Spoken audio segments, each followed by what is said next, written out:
지난 금요일 날 목사님 세 분이 저를 찾아왔습니다. 심각한 표정으로 와셨습니다. 필리핀에 우리나라의 제주도 2배 많은 섬이 있는데 여기는 세계적인 관광 명소로 알려진 곳이라 했습니다. 그런데 30년 만에 필리핀 역사에서 엄청난 태풍이 몰아쳐서 7교회가 침수돼 버리고 완전히 바람에 다 날아가 버렸다는 것입니다.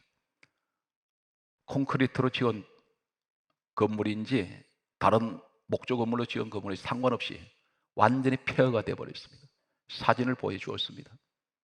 지금 성도들이 예배를 드릴 수가 없는 환경에 놓였습니다.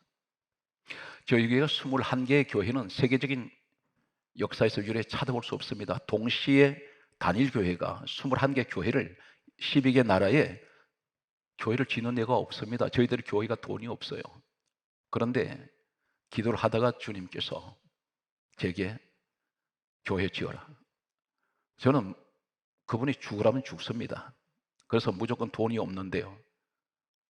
그 생각을 하다가 우리 화강교회 여기까지 온 것은 돈 가지고 한 것이 아닙니다. 오직 믿음으로 했습니다. 하나님 도우셨습니다. 그래서 처음에 5개만 하겠습니다 했는데 하나님께서는 21개 교회를 짓게 하시더니 7개 교회가 왔고 또 다른 요한 성교회라는 곳에서 필리핀 교회가 교회를 못 짓고 있다는 것입니다. 한 군데 또 들어왔습니다. 베트남에서 또 들어왔습니다.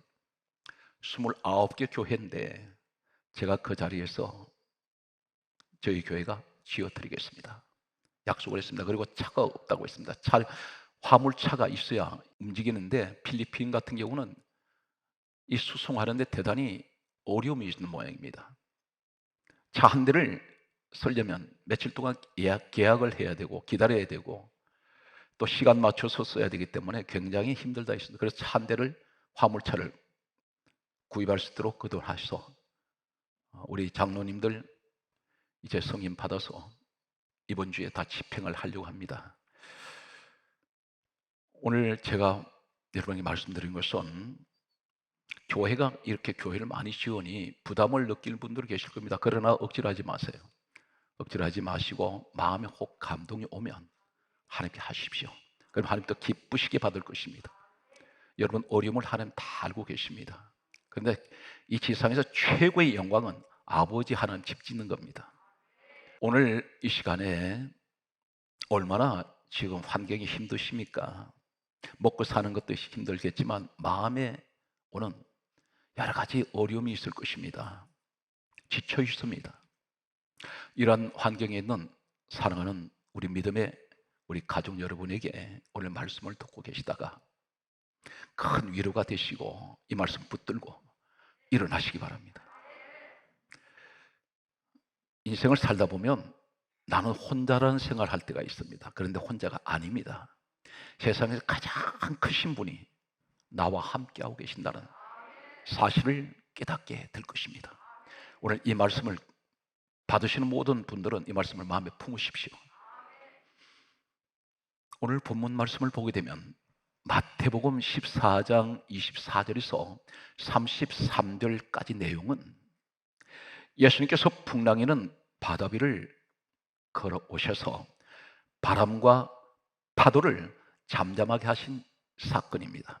그런데 오늘 마태복음 14장 24절 앞에 두 사건이 동시에 14장에 기록되어 있습니다. 연속적인 사건으로 기록됩니다. 마태복음 14장 13절에서 14절에 보면 예수님께서 병명에 상관없이 병자들을 고치시는 사건이 기록되어 있습니다. 그리고 마태복음 14장 15절에서 21절까지 내용을 보게 되면 유명한 배가 고파서 굶주리고 있는 사람들에게 떡 5개와 물고기 2마리를 가지고 기적을 행하시면서 5,000명을 먹이신 사건이 기록되어 있습니다. 그리고 이어서 오늘 바다 위를 걸어오셔서 바람과 파도를 잠잠하게 하시는 사건이 기록되어 있습니다. 이 세 가지 사건은 연속적인 겁니다. 첫 번째는 모든 병을 고치시는 주님, 두 번째는 배고파 굶주리는 주님의 백성들에게 먹이시는 주님. 세 번째는 바람이 어디 있습니까? 공중에 있습니다. 하늘과 바다는 어디 있습니까? 땅에 있습니다. 바람과 파도를 잠잠하게 하시는 우리 주님은 누구를 말씀합니까? 그분이 누구세요? 이 땅에 오신 우리 예수님은 빌립보서 2장 6절에 근본 하나님 본체십니다. 본체, 우리 하나님께서 나는 너를 치료하는 하나님이야. 나는 너를 먹이고 기르시는 하나님이야. 나는 하늘과 땅을 지배하시고 다스리시고 통치하시는 하나님이다. 이것을 우리에게 말씀하고 있습니다. 그분이 누구세요? 우리 아버지 하나님입니다. 성경 말씀은 이렇게 시작되고 있습니다. 마태복음 14장 24절의 말씀을 보게 되면 제자들이, 이들이 누굽니까? 믿음의 사람들입니다. 오늘 그대로 말씀드리면 이 제자들은 믿음의 사람인데 에베소서 1장 4절에 그들은 택함 받은 사람입니다. 우리가 바로 창세전에 예수 그리스도 안에 있는 사람은 택하셨습니다. 이것이 하나님의 예정론입니다. 우리는 택함 받았는데 이들이 배를 타고 바다로 나아갑니다. 성경 말씀은 마태복음 14장 24절에 다음과 같은 말씀을 하고 있습니다. 제자들이 육지에서 바다로 나갈 때 술이나 떠나 이렇게 기록합니다. 그러면 사실 말씀이 바람으로 인하여 성경 강조나 물결로 고난을 당하더라. 바람이 거슬림으로 물결로 인해서 고난을 당하고 있습니다. 이 고난이라는 말을 쓰고 있습니다. 지금 이 제자들은, 믿음의 사람들은 배를 타고 바다 한가운데로 나왔습니다. 수일이나 되었다고 했습니다. 수킬로를 지나왔습니다. 그런데 이 배는, 바다에 떠는 이 배는 하나의 조각배입니다. 바다는 마치 이 세상을 의미하기도 합니다. 이 조각배는 바로 우리 가정일 수가 있습니다. 여기에 택한 백성이 배를 타고 술이나 바다 가운데로 나갔습니다. 이 자리에 내 인생이 처음에 출발할 때는 평온하게 시작이 되었습니다. 우리 가정이. 그런데 중간 지점에 왔습니다. 술이나 되었습니다. 오늘 이 자리는 말씀을 듣는 오늘 성도 여러분 가운데는 내 인생이 이제 인생의 반환점을 지나가는 분이 계실지 모릅니다. 술이나 지나왔습니다. 어떤 분들은 죽음의 문턱까지 이르신 분이 계신지 모릅니다. 그런데 갑자기 바람이 풍랑을 일으키기 시작합니다. 죄 문제 때문에 온 것 아닙니다. 오늘 예고 없이 찾아왔습니다. 바람이. 평온했던 이 바다가 갑자기 경랑이 일어나기 시작합니다. 내 가정에 죄 문제가 아닌데, 오늘 이 세상 한가운데 내 가정이 있는데 갑자기 풍랑이 일어나기 시작합니다.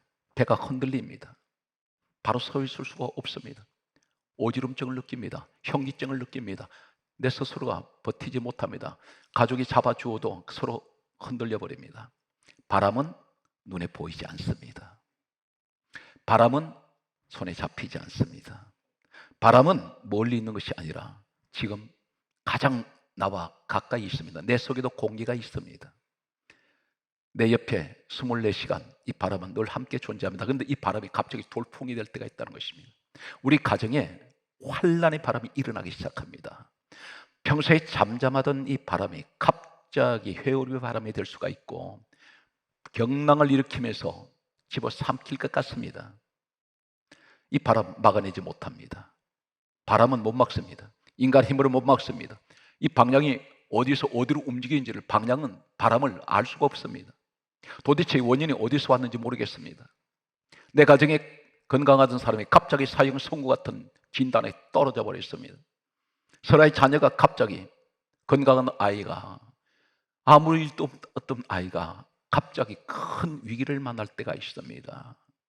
이것이 오늘 본문 속의 모습입니다. 그런데 중요한 것은 주변에 아무도 없습니다. 내가 바다 한가운데 풍랑을 만났을 때 가장 가까웠던 사람들이 내게 올 수가 없습니다.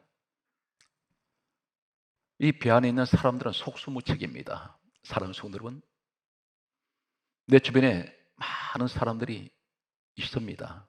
그리고 세상 지식 자랑했습니다. 세상 권력, 돈 자랑했는데 내가 오늘 본문 속에 바다 한가운데 풍랑 만날 때 세상 권력도 필요 없고 아무 소용이 없습니다. 돈 가지고도 안 됩니다. 아무리 사랑하는 사람도 내 옆에는 오지 않습니다. 올 수가 없습니다. 도울 수가 없다는 것입니다. 이때에 이렇게 우리는 말합니다. 하나님, 나를 도울 사람이 없습니다. 하나님이 어떻게 해야 될지 모르겠습니다. 정신을 못 차리겠습니다. 하나님, 내 인생 뒤집어질 것 같습니다. 그렇게 말할 때 놀라운 사실은 마태복음 14장 25절에 밤사경에, 이 밤사경이라는 시간을 말씀하는 것은 이 시간은 가장 칠흑 같은 어둠 중에 어둠입니다. 이 시간이. 그런데 내 주변이 캄캄합니다. 사방을 돌아봐도 캄캄합니다. 이걸 어떻게 해결해야 될지 모르겠습니다. 그때의 성경은 마태복음 14장 25절에 밤사경에 예수께서 바다 위를 걸어 제자들에게 오시니, 오늘 바로 이 자리가 그 현장 되시기를 예수님으로 축복합니다. 하나님, 나 도울 사람 없습니다. 세상 권력도 재물도 아버지 세상 지식도 그렇게 자랑했던 것들조차 내가 환난 만날 때 다 의미가 없고 소용이 없습니다. 아무도 내 곁에 올 자 없습니다 하는데 하나님께서 뭘 말씀합니까? 내가 너를 도우러 오고 있지 않냐. 오늘 이 자리에 주님은 나를 찾아오십니다. 환난의 파도를 밟고 계시는 유일하신, 누가 파도를 밟습니까? 우리 주님만이 밟을 수 있습니다. 내 문제를 누가 해결할 수 있습니까? 우리 주님만이, 예수님만이 해결할 수가 있습니다. 히브리서 12장 2절에 믿음의 주요 온전하게 하시는 예수를 바라보시는 이 시간 되시기를 축복합니다. 내 주변에 아무로 나를 도와줄 수 없다고 낙심하지 마십시오. 주님이 계십니다. 오늘 성경 말씀을 보면 주님께서 찾아오셔서 이렇게 말씀합니다. 마태복음 14장 27절에 따라하세요. 안심하라. 나니 두려워하지 말라. 누구에게 주신 말씀입니까? 우리 사랑하는 여러분에게 주셨습니다. 이 말씀이. 안심하거라. 나니 두려워하지 말라. 여기에서 나니, 이 말이 무슨 말입니까? 나다. 이 말씀이 무슨 의미일까요? 우린 단순하게 한글 말씀을 보면 주님께서 당신을 가리켜 나다, 나니, 두려워하지 말라 이렇게 생각합니다. 그런데 여기서 놓치는 부분이 하나 있습니다. 나니, 이 니자가 무슨 말이냐면 헬라어 원문에는 에이미입니다. 에이미. 이 에이미란 말이 무슨 말일까요? 나다, 나니. 여기서 앞에 전제가 뭡니까? 안심해, 두려워하지 마라. 나, 니. 니자가 무슨 말이냐면 에이미, 이 말이 헬라 원문은 어디로 옮겨가냐면 똑같은 에이미라는 헬라 원문이 사용되고 있는 한 군데가 있습니다. 요한복음 1장 1절에 태초에 말씀이 계시니라. 계시니라, 이 말씀이 에이미예요. 태초에 말씀이 계시니라, 말씀이 하나님과 함께 계셨고 그 말씀은 곧 하나님이시니라. 이 이시니라, 이 말씀이 에이미입니다. 무슨 말입니까? 내가 하나님이야, 그 말씀입니다. 오늘 우리에게 큰 위로가 되시기 바랍니다. 세상 어떤 것도 내게 도움이 되지 못하고 아무것도 내게 힘이 되지 못하지만 내 유익이 만난 내 자리에, 아무도 올 수 없는 그 자리에 사람들은 고난 만나면 내 곁을 떠나가는데 주님은 오히려 고난 만난 나에게 찾아오세요. 그래서 하신 말씀이 안심하거라. 내가 하나님이다. 두려워하지 말라. 여기서 에임이라는 똑같은 원어를 사용하는 말씀을 소개합니다. 요한계시록 1장 8절 말씀에 보면 이렇게 기록되어 있습니다. 주 하나님께서 이르시되 나는 알파와 오메가라. 이 라자가 에임이에요. 그러면서 하시는 말씀이 내가 이제도 있고, 이 있고 헬라어는 온, 전에도 있었고 엔, 이 말씀이 같은 에이미와 같은 의미를 가지고 있습니다. 그러면서 하신 말씀이 장차 올 자요 전능한 자라. 예수님을 말씀합니다. 우리 예수님은 과거에도 계셨고 이제도 계시고 장차 또 오시고, 그러면서 하시는 말씀이 나는 전능한 자야. 무슨 말입니까? 전능이란 말은 못할 일이 없다. 내가 다 만들었잖아. 그러면서 그렇게 말씀합니다. 나는 하나님이니 두려워하지 마라. 안심해라. 내가 있잖아. 오늘 이 말씀을 붙드세요. 사람 때문에 나 도와주지 않는다고 섭섭해할 것도 없습니다. 나는 당신한테 어떻게 했는데, 그런데 보상 심리를 가지지 마세요. 때로는 실망을 가져올 때가 있습니다. 그런데 우리 하나님을 기대하십시오. 그분은 곧 위대하신 예수 그리스도이십니다. 오늘 성경 말씀은 이렇게 기록하고 있습니다. 베드로가 예수님을 보고 물 위로 걷습니다. 이 사건을 성경에 이렇게 강조합니다. 마태복음 14장 29절의 말씀을 보면 다음과 같이 기록하고 있습니다. 물 위로 걸어갈 때 성경 강조합니다. 베드로가 바다 위를 걸어서 예수께로 가되 어디로 가고 있습니까? 방향이, 인생의 방향이 예수님을 향해서 가고 있습니다. 가되, 이 가되 이 말이 무엇을 의미하고 있을까요? 에르코마이, 헬라어로 그렇게 말씀하고 있습니다. 따라하시겠습니까? 에르코마이. 이 말씀은 마태복음 14장 29절에 베드로가 바다 위를 걸어서 예수께로 갔습니다. 에르코마이가 어떤 의미를 갖느냐면 계시록 7장 14절에 똑같은 에르코마이를 사용하는 내용이 환난에서 나오는 자, 나왔다는 것입니다. 어디에서? 환난에서. 어디를 가니까? 예수님께로 가니까. 오늘 여러분들이 바로 누구세요? 예수님 앞에 나오셨습니다. 에베소서 1장 23절에 성전은, 교회는 주님 몸입니다. 지금 교회 나오셨지 않습니까? 주님 앞에 나와 있습니다. 여러분은 환난에서 나온 사람입니다. 우리 주님은 사망 권세 가지고 계세요. 죽은 자도 살려냅니다. 이 사실 믿습니까? 그렇다면 우리 주님께서 사망 권세 가진 주님께서 우리를 끌어내셨어요. 환난에서 끌어내고, 불행에서 끌어내고, 질병의 저주에서 끌어냈습니다. 오늘 이것이 위대하신 우리 주님이 하신 일입니다. 주님은 나를 고치시고 먹이시고 만물을 지배하시고 다스리세요. 오늘 성경 말씀은 그런데 우리 모습이 어쩌면 이렇게 적나라하게 실감 있는 내용이 있을까요? 마태복음 14장 30절에 보면 이렇게 기록하고 있습니다. 베드로가 물 위를 걸어서 예수께로 가되 바람을 보고 무서워 빠져가는지라. 언제 빠집니까? 예수님을 바라보고 걸었을 때는 환란에서 나왔는데, 우리 신앙이 지금까지 여기 오면서 때로는 많이 실패한 적이 있습니다. 순간순간. 왜 그러냐면 환경을 바라볼 때 문제 해결이 안 됩니다. 바람을 보았습니다. 이 바람은 환경입니다. 환경 바라볼 때는 무섭습니다.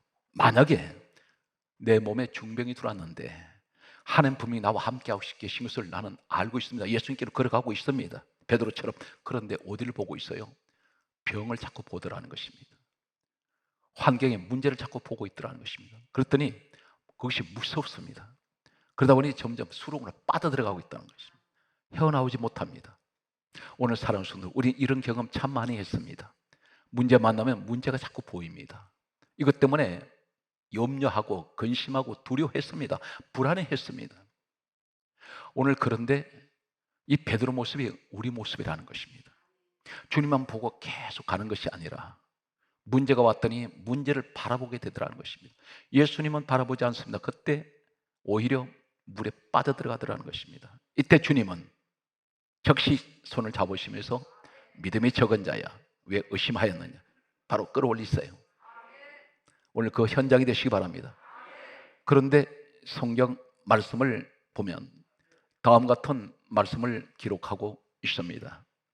마태복음 14장 32절에 배에 함께 오름에 바람이 그치는지라. 언제? 함께. 누구와? 예수님과.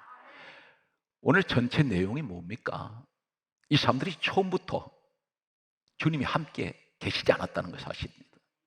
주님이 나와 함께 계셨다면 환난 오지 않습니다.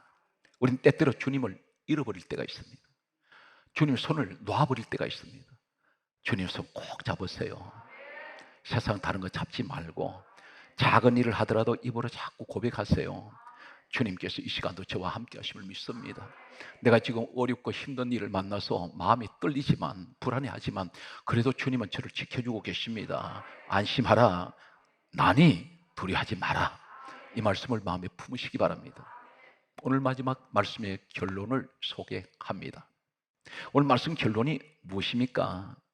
마태복음 14장 33절은 모든 14장의 결론이 33절에 결론 맺고 있습니다. 베드로가 예수님께 절했습니다. 그리고 하는 말이 이는 하나님의 아들이십니다. 결국 결론이 뭡니까? 하나님의 아들이십니다. 여기 절했다는 이 의미가 뭘까요? 절을 했습니다. 절을 했습니다. 절했다는 의미가 무엇일까요? 오늘 여기 마태복음 14장 33절에 베드로가 절하며 하니까 우리는 한글에서 단순하게 엎드려 절했구나 그렇게 생각합니다. 그런데 원어에는 좀 더 깊은 말씀을 하고 있습니다. 단순한 절하는 것이 아니라 성경 말씀에 이렇게 기록하고 있습니다. 마태복음 14장 33절에 말씀하시기를 절하며 이는 하나님의 아들이소이다. 이렇게 말한 여기 절하며 이 말은 놀랍게도 어떤 말씀을 쓰고 계시냐면 프로서킥 네오 헬라입니다. 프로서킥 네오. 이 말이 무슨 말이냐면 바로 똑같은 이 프로서킥 네오라는 헬라가 어디에 사용되고 있냐면 요한복음 4장 20절에 예배하다. 베드로는 주님 앞에 예배하고 있습니다. 예배 대상은 하나님밖에 안 계시지 않습니까? 그래서 예배하다. 이 말이 프로서킥 네오입니다. 원어를 보셔야 됩니다. 영어 성경도 아닙니다. 원문을 말씀합니다. 그러면서 또 한 가지 의미는 계시록 22장 9절에 경배하다. 프로서킹 네오. 오늘 사랑하는 성도 여러분, 주님은 풍랑이는 바다 같은 환경에서도 우리 주님은 홀로 두지 않습니다. 여러분 주님의 것입니다. 가장 소중하신 분들입니다. 여러분은 모든 교회에 이 어려운 시대에 끝까지 믿음 지키는 사람이 주님의 마지막 남은 여러분의 그루터기이며 하나의 불씨입니다. 여러분이 없으면 한국교회 망해버립니다. 각 모든 교회에 항상 그 교회 그루터기 같은 사람들, 오늘 여러분들은 예수 그리스도께서 특별하게 지키시는 분들입니다. 오늘 또 절대 절망 가운데 낙심하지 말고 힘을 가지고 소망을 가지고 전진하시는 예수의 사람 되시기를 주 예수로 축복합니다.